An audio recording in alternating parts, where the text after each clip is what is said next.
ध्यान देंगे आज 10th का टॉपिक नंबर रहेगा 3। जैसे टॉपिक का नाम ही होगा दो चर वाले रैखिक समीकरण। दो चर वाले रैखिक समीकरण। आपको पता होगा कि दो चर क्या होता है, रैखिक क्या होता है और समीकरण क्या होता है। तो एक एग्जांपल के माध्यम से हम सिखाना चाहेंगे, फिर हम देखेंगे इनको कैसे हल करते हैं।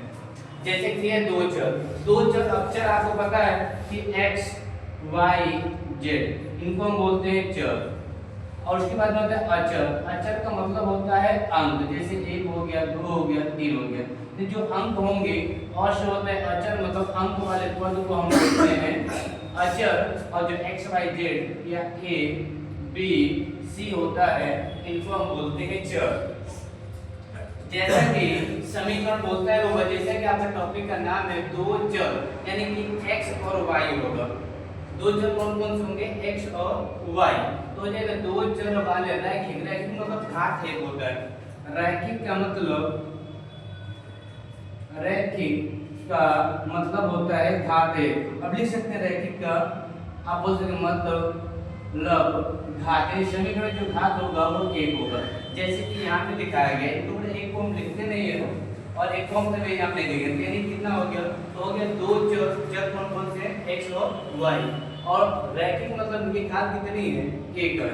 तो अब समीकरण का मतलब होता है जहाँ बराबर आ जाता है, ये बराबर दिशा में आ गया वो हो जाता है समीकरण। तो टॉपिक आपको समझ में आ रहा होगा कि लिखा है दो चर वाले का चर कौन कौन से, x और y, रैखिक है, इनकी घात एक है। उसके बाद में लिखा है युग्म। युग्म मतलब दो चर रैखिक समीकरण तो हो गया और इनका जोड़ा होना चाहिए तभी ये हल होगा। तो समीकरण नंबर 1 और समीकरण नंबर 2 पाएंगे। इनको हल करने के लिए आपके पास प्रतिस्थापन विधि है और विलोपन विधि है, और एक था वज्र। वज्र इस समय नहीं है आपके पास। वज्र बहुत ही आसान वज्र गुणनखंड विधि था, इसमें ये नहीं है। आपको दो ही पढ़ना है, एक होगा विलोपन और दूसरा हो जाएगा प्रतिस्थापन। कभी कभी एक नंबर के लिए क्वेश्चन बोल देता है कि प्रतिस्थापन और विलोपन विधियों को समझाइए। तो एक बार देखेंगे तो कौन कौन से पढ़ने हैं हमको, विलोपन पढ़ना है और प्रतिस्थापन पढ़ना है, लेकिन इसमें वज्र गुणनखंड नहीं है। तो चलिए हम देखते हैं। तो इसके बाद कुछ कंडीशन है, 100% इन तीनों कंडीशन से एक क्वेश्चन पूछता है एक नंबर के लिए ऑब्जेक्टिव में। तो अगर हम देखेंगे तो समीकरण फर्स्ट है, समीकरण फर्स्ट। तो समीकरण फर्स्ट है तो इसको बोलेंगे समीकरण नंबर फर्स्ट। तो इसका जो x का ग्राफ होता है समीकरण 1 का, उसको a1 बोला जाता है। यानी कि x स्क्वायर के साथ जो x के साथ में जो रहता है उसको बोलते हैं a। तो a1 का मान हो गया 5 और यहाँ पे b, यानी b1 का मान हो गया होगा -4 और c1 का मान हो गया समीकरण 1 और c का मान क्या हो जाएगा 8। इसी प्रकार से इसको थोड़ा सा अलग लिखते रहे होगा, जैसे लिखे दूसरे समीकरण 7x + 6y - 9 = 0। तो ये समीकरण था, इसको हम तुलना किसी से करते हैं, हम रैखिक समीकरण से तुलना करेंगे। तो रैखिक समीकरण क्या होता है, ax + by + c = 0। अब आपको सीधे से समझ में आ रहा है, x की जगह पे एक सही है, एक की जगह पे कौन है 5 है। a1 समीकरण 1 है तो a1 लगाए हैं, 1 किसको दिखाता है, समीकरण 1 को। अब देखेंगे b1, यानी समीकरण 1 का b1 कौन है, -4। इसमें के माइनस को है, इसको इसी प्रकार सीधा करेंगे। समीकरण नंबर कौन सा है, 2 है, समीकरण नंबर 2। तो समीकरण 2 में हम देखेंगे लाइक सर इसको करेंगे ax + by + c = 0 और समीकरण 2 है। अब इसको कर सकते हैं a इसको बोल देंगे, अगर समीकरण 2 है इसी को 2 दिखाता है, 2 और 2 अटैक नहीं कर पाएंगे, जैसे बोलेंगे a2 का मान कितना है आपके पास, ऑक्स है 7, b2 का मान कितना है 6, उसके बाद में c2 का मान कितना है, हो गया -9। तो आपको ये कंडीशन देखना है। अब देखते हैं कंडीशन का नाम क्या होता है। यदि a1/a2 not equal to b1 बटे b2। तो हम चेक करेंगे तो इसको बोलेंगे प्रतिच्छेद। इसको थोड़ा ध्यान रखेंगे, इसका नाम होगा प्रतिच्छेद और बोलेंगे प्रतिच्छेद यानी प्रतिच्छेदी रेखाएं। तो इसका नाम होता है, इसके हल कितने होंगे या इसका नाम होता है संगत। क्या होता है? संगत। और हल को देखा जाए तो हल होगा इसमें एक हल। क्या बोलेंगे? एक हल। आद्वितीय रूप से एक हल होगा। और इसका रेखा कैसे बनेगी? एक ही जगह पे प्रतिच्छेद करेगी, एक ही जगह क्या करेगी? प्रतिच्छेद करेगी। अब देखिए 100% इन तीनों कंडीशन में से क्वेश्चन पूछा जाता है। जैसे a1 बटे a2 b1 बटे b2 के दोनों बराबर नहीं होंगे तो बोलेंगे वो क्या है? प्रतिच्छेद या संगत या एक हल या रेखा इसकी बनेगी प्रतिच्छेदी रेखाएं। प्रतिच्छेदी वो क्या बोलती है कि छेद कर गया तो बोलेंगे प्रतिच्छेदी रेखाएं।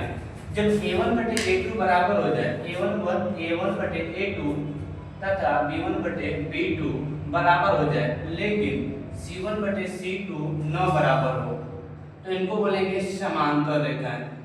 क्या बोलेंगे? कैसा होगा? समांतर होगा। और इसका नाम देखेंगे तो असंगत होगा। क्या होगा? असंगत। और बोलेंगे कितना हल होगा तो बोलेंगे कोई हल नहीं होगा, कोई हल नहीं। फिर कौन से इसका डायग्राम कैसा बनेगा? तो डायग्राम ये पैरेलल मतलब समांतर मतलब एक दूसरे को कभी प्रतिच्छेद नहीं करेंगे।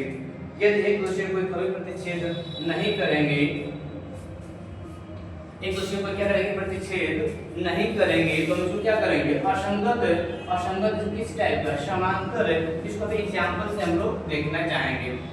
चलिए क्लियर हुआ। तो दूसरा अगर a1 बटे a2 बराबर हो गया लेकिन c1 बटे c2 बराबर नहीं होगा तो हम बोलेंगे ये समांतर है। तो अगला आता है a1 बटे a2 b1 बटे b2 ये भी बराबर हो गया c1 बटे c2, ये तीनों बराबर हो जाए तो बोलेंगे समपाती। क्या बोलेंगे? समपाती। समपाती। समपाती का मतलब होता है संगत। इसका नाम बोला जाएगा तो हो जाएगा संगत। और इसका हल कितना होगा तो बोलेंगे आद्वितीय रूप से अनेक हल। क्या बोलेंगे? अनेक हल। और इसका जो डायग्राम होगा एक के ऊपर एक के ऊपर एक, यानी कि कई को कुछ भी रख सकते हैं। एक ही रेखा उसके ऊपर कई रेखाएं अध्यारोपित हो जाएंगे, उसके ऊपर कई रेखा बन जाएंगी। तो बोलेंगे तो देखेंगे a1 बटे a2 नॉट इक्वल टू, जब ये दोनों बराबर नहीं होंगे b1 बटे b2 पे तो बोलेंगे ये है प्रतिच्छेद। प्रतिच्छेद का दूसरा नाम संगत। और बोलेंगे कितने हल होंगे? एक। और डायग्राम कैसा बनता है? एक जगह पे प्रतिच्छेद करेगा।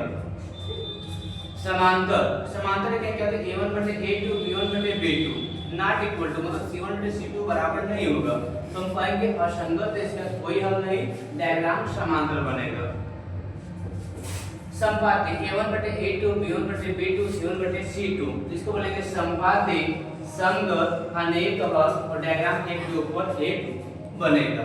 अगला देखते हैं, जैसे अब ये क्वेश्चन ही था आपके पास समीकरण नंबर 1 और समीकरण नंबर 2, इसको हम चेक करना चाहेंगे तो कहेंगे a1 बटे a2 चेक करते हैं। a1 बटे a2 मान रखिएगा तो a1 का मान कितना है आपके पास? कहोगे 5 है। a2 का मान कितना है होगा? कहोगे 7। तो कहोगे a1 बटे a2 कितना आ गया? 5 बटे 7। उसके बाद में आता है b1 बटे b2, b1 बटे b2 तो कहोगे b1 कितना है? कहोगे -4 और b2 कितना है आपके पास? 6।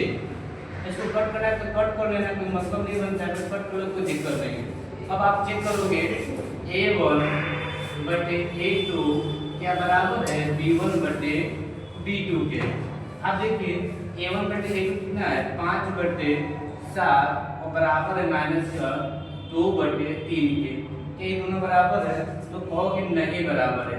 तो नहीं बराबर है तो इसका नाम क्या हो जाएगा? प्रतिच्छेद। क्या नाम हो जाएगा? प्रतिच्छेद। तो बोलेंगे a1 नॉट इक्वल टू, बोलेंगे वही लिखेंगे प्रतिच्छेद। आप पेपर में जब जाएंगे पेपर देने तो आपसे एक कोई लैंग्वेज में पूछेगा, कहेगा निम्नलिखित में से जो समीकरण है, रैखिक समीकरण है, इस ये कौन सी डायग्राम बनाएगा या संगत या असंगत है या इसके कितने हल है, इस टाइप से क्वेश्चन पूछेगा।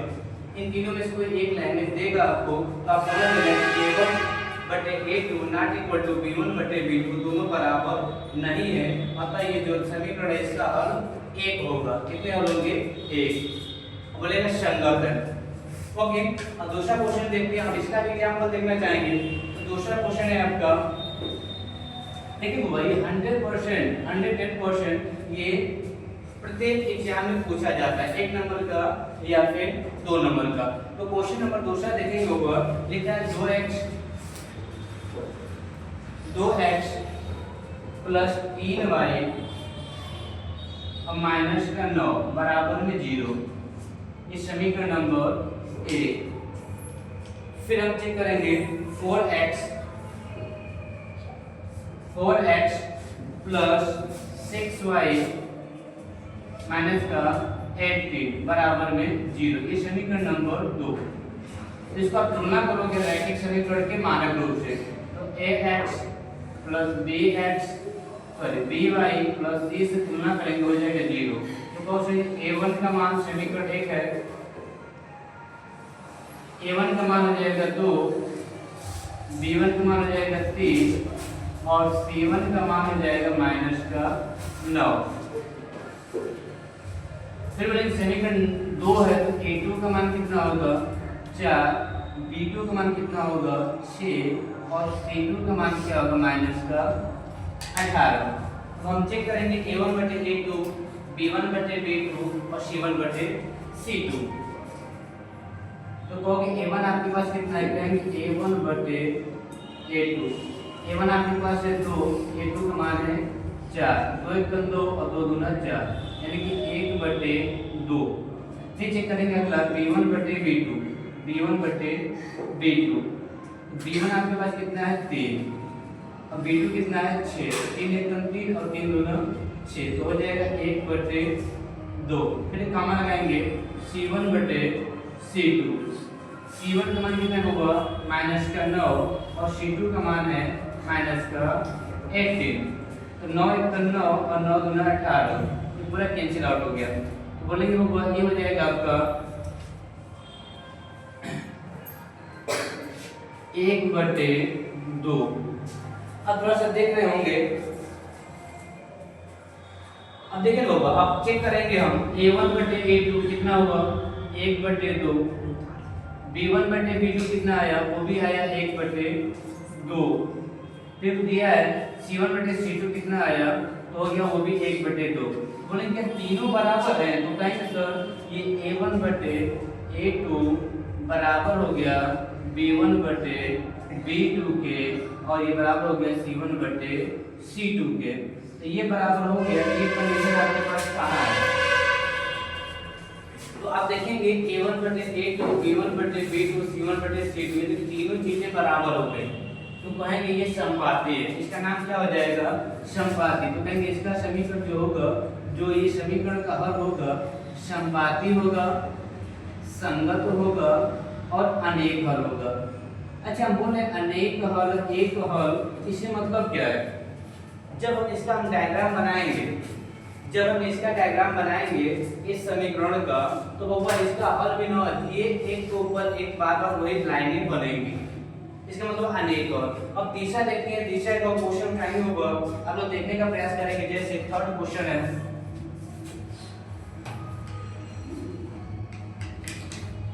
थर्ड क्वेश्चन लेना चाहेंगे ऊपर x प्लस 2y माइनस का 4 बराबर में 0, ये समीकरण नंबर 1। फिर अगला रहेगा ऊपर 2x प्लस 4y माइनस का 12 इक्वल टू में क्या हो जाएगा 0, ये समीकरण नंबर 2। अब लोग को आइडिया हो गया होगा कि ax plus by plus c।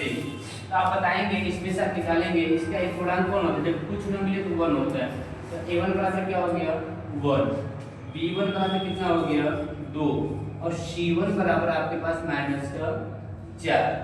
जो बोला है a2 बराबर कितना है 2 B2 बराबर कितना है, कहोगे 4, और C2 बराबर कितना है आपके पास -12।